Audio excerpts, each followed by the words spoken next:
welcome back to another daunting episode of Hooky Hour. We're gonna see what happened.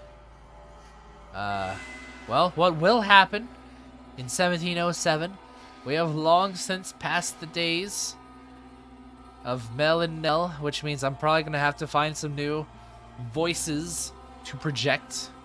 As fun as it was voicing those two, I would not think they'd be around in 1707. That is a good 100 and some odd years since their story. But who knows? It could surprise us. Anyways, the mansion sat in ruins in that era. Not a soul resided within. The grandeur of the house was lost to the gates, was lost to the ages. It was in perpetual decline. Not a flower grew in the garden. Dust and dirt blackened the plaster. Cobwebs blanketed the corridors. Ivy shrouded the outer walls. It was not a pleasant sight. As hard as I tried to fight it, I could not stop the mansion's descent into disrepair.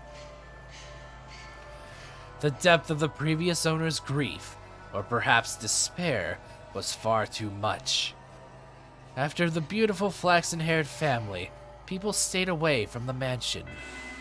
They had no heirs, so their bloodline simply vanished into the depths of history. It had been about 50 years since the house last had a resident. The forlorn property appeared as though it had been abandoned for centuries. The occasional villager who stumbled upon it did not remain there for more than a day. My time there was rather solitary. That was perhaps the loneliest time in my life. Everyone who visited the mansion feared it, and it was left without anyone to become its master. I even came to believe that my time serving as a maid would come to an end in this era. However, one day, I noticed something out of the ordinary. As a servant of the house, I am almost immediately aware of any new presence within its walls. And there appeared to be someone downstairs. Can you imagine just how delighted I was? No. Though part of me was anxious about what kind of person I might find, the possibility that it could be you had my heart aflutter. So, resisting the urge to rush, I headed for the basement. The cellar was where red wine, smoked meat, and other preserved foods were kept. By that point, the wine was practically antique. As I had expected, a man had made his way into the cellar. Is anyone there? Although I am unsure if referring to him as a man is entirely accurate. X. Oh my. This is quite something. Is it, oh yeah. Oh, lovely. I love wolf ghost thing. The very first thing I sensed was an almost unbearable stench. The odor emanated from the man, heightened by the food he had carelessly rummaged through. Blood-red liquid spilled from wine barrels, soaking the floor. His sunken eyes had a piercing, wolf-like glimmer in them. His teeth were sharp and yellowed. Visible as he ripped into a chunk of meat, he grumbled in a seemingly inhuman tongue. I was looking at a beast. Or perhaps a half-beast. There was another source of odor in the room, though. It had something of a kind of metallic tinge to it, and when I noticed this... Yeah, metallic tinge is probably blood. I nearly passed out. The red liquid was not just wine, as I had assumed. The beast had, I presume, stolen a weapon from the village. A sword far too nice for him lay on the floor by his side. I could hardly imagine how many people's lives he had taken with that blade. It was visibly wet with blood, even in the darkness of the cellar, but at the same time, it had an imposing gleam. The fine, luscious aroma of the wine could not mask the stench of blood in the beast. Holding my breath, I took a few moments to ponder. Ponder what? Oh, master, you know. Tell me, were you summoned here by the mansion? Did you come here knowing what kind of place it is? If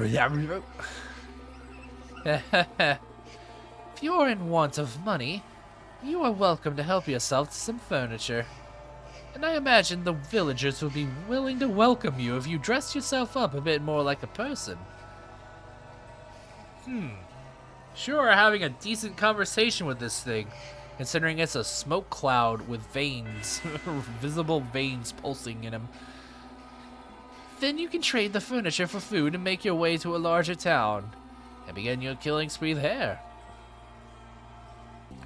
The wolf was able to fool the innocent little girl simply by putting on clothing, after all. Oh dear, I was afraid you wouldn't understand me. What am I to do? I was in quite the predicament. Nevertheless, it meant a great deal to me that I had found someone who did not fear the mansion, be they human or beast. So I decided I should give him my assistance, while doing my best not to agitate him. Say, could you perchance be my new master? Ah, what a deal to strike.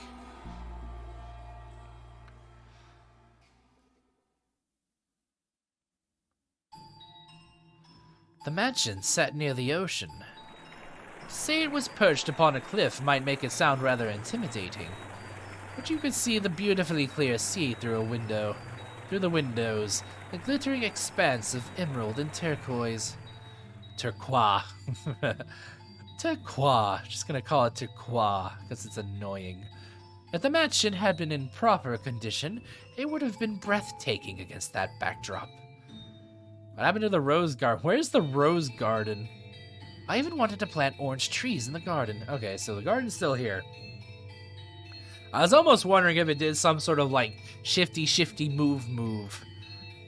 And teleported, much like Dracula's castle. Since there seems to be many allusions to vampires in this story. Though it was a tumultuous era, the sun still shone bright upon the land, which only served to emphasize the house's unsightliness. Oh yes, perhaps I should give you some more background information. At that period in time, a war had just drawn to a close. The once gorgeous wetlands were infested with crows picking at decaying remains. Bodies of soldiers fallen in battle continually washed up on the shores of coastal villages. The people wanted nothing more than for the curtain to draw on that deeply political contest. And when it finally did, the kingdom, with its richly fertile shores, was stripped of its independence, beginning a new era under new rule. The people were exhausted, their spirits wasted away. And the splendor of the ocean and sky did nothing to help. In my mind, the beast was emblematic of the times, emaciated and enveloped in the scent of blood. But the war came to an end. Thus the beast did not have to remain a beast, I thought. Did he? I guess we'll find out. I guess we'll see what happens. And so I endeavored to make the beast more human-like. First, I needed to do something about his appearance. I would draw a bath, scrub away all the filth, and dress him in clothing left in the mansion. However, having sat unused for 50 years, the majority of garments have been devoured by insects and were of little use. So I searched the mansion top to bottom for anything the beast could wear, heated up some coals, and set to work ironing what I found. At the time, steam irons had not yet been invented. We used plates of iron heated with coals. They somewhat resembled kettles. I even prepared meals for the beast, in order to teach him proper table manners.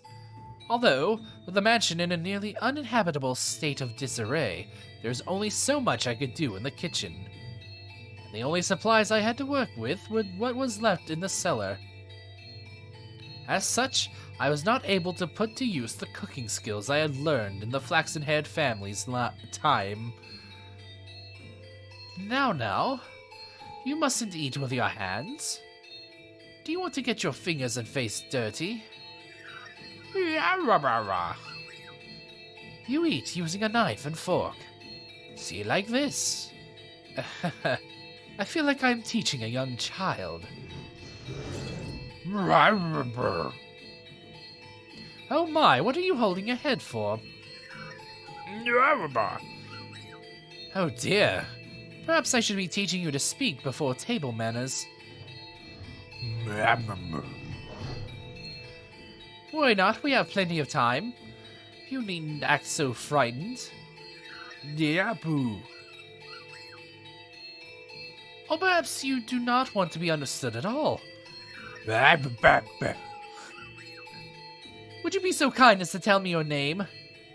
You are for now still a guest. It is too soon for me to call you master. Or am I mistaken? Gabagoo. Your name. That is what people call you. How about I start by telling you my name? I am called... B. Bestia. Okay. I like how the, I did a little bit of a spoiler there, revealing its name before it actually said the, the letters out loud. Bestia. Your name is Bestia? I see. Then that is what I shall call you, Bestia. Why not Beastia? You are a beast after all. My, you seem to be rather perplexed as to how I was still alive. He had in fact attempted to cause me harm, however. I am a servant of the house. The beast called himself Bestia. It is a curious thing. When I learned his name, he seemed to take on a new importance in my mind. He was not a mere beast, but the thing called Bestia. He was the best. He was number one. Master, should I ever have the chance to hear your name, I am certain you too shall become more substantial a presence.